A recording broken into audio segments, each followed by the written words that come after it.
Yeah, so I'm Sam. I'm a senior in high school and I am an artist. I want to be an architect once I go to college, and I have always observed architecture around my community as very interesting. It's some of it you'll find neat things in different neighborhoods, and other times you might drive by a neighborhood and all the houses look the same. Um, and so that's really what I did here with this, is I wanted to capture the uh, overall view of the suburban sprawl that is taking up natural land. And so this piece is really meant to compare domestication of that land and what it was before.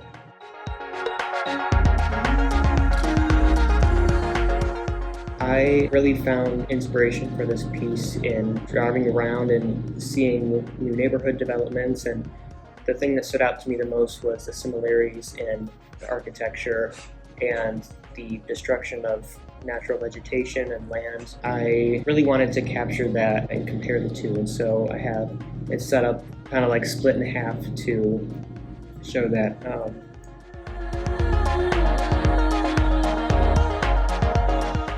In my honors art and design class, which is a studio art class that a lot of juniors and seniors take, we have many different projects. Each one is guided by an overall sustained investigation. My investigation was to explore nature and architecture and how they interact with each other.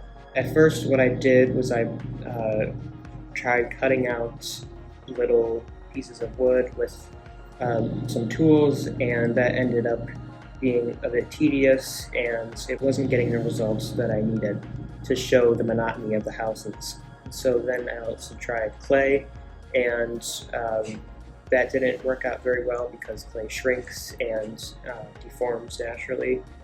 And so what I wanted to do was have a machine cut out these pieces. When I came to the library looking to use the Cricut for this originally, I came to the conclusion that I needed to find a new way to do this. And so, even though I'd spent several hours trying to calculate each piece and put them on a template, I think what I learned most along the way is that you're going to figure out that things might not always go the way you planned, but I think that only enhances your experience and teaches you things.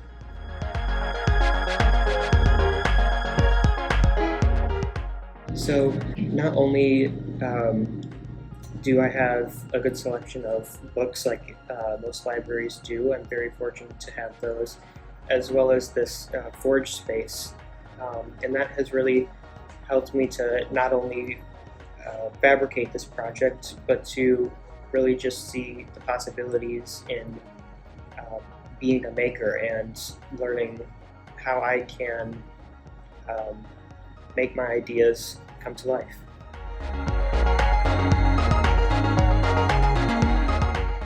I would probably tell them to just go out and do it. Even if you don't know how it's going to go, or even if you don't know where to start, you can do some research, you can look online. There's plenty of inspiration to be found, and I really took advantage of that to bring this to life because I didn't know how exactly it was going to go.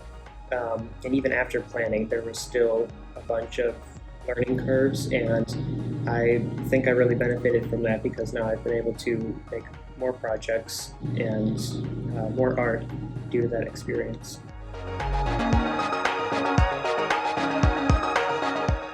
The project I'm most proud of would probably be this one. I call it Suburban Iniquity, meaning the injustice between nature and our developments of nature. I really like this project.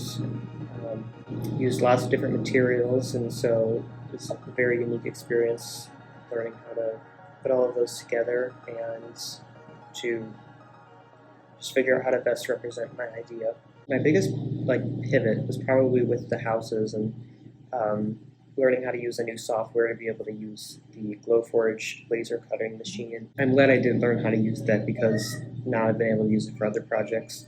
Like learning how to use a new software has been really helpful to not only do this project, but to be able to show some of my classmates what they can do with the Glowforge. Like even though I had a machine cut out all of the pieces for me, assembling them together still took me, I think on average, about like 7 or 8 minutes per house, and there's 16 wow. of them, so it took a couple of weeks, but it was definitely worth it.